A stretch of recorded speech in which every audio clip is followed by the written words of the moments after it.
araw-araw na gawain natin mga nanay, abay, syempre, isa lang ang ating gusto, di ba? Yung komportable tayo. At bonus na lang, yung presko siya. Ito na yung solusyon dyan, mga mi. Nakita niyo itong damit na to? Ay, chalice ang tela niya. Napakalambot, presko, komportable. At kahit anong gawaing bahay, or chill mode ka lang, ay pwedeng-pwede. Abay, kung pwedeng kang punta sa palengke na nakaganito eh. O, diba? Tapos, two-way pa siya, pwede pa siyang paganyan.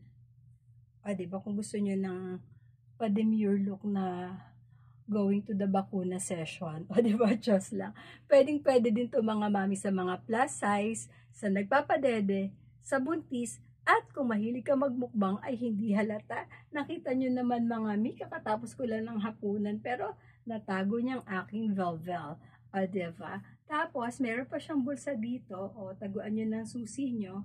Maglalabas kayo ng bahay. Pera, pagbibili kayo sa tindahan. O, diba? Ang cute lang. So, ano pang hinihintay niyo mga mami ko? Regaluhan niyo na ang sarili niyo, ha?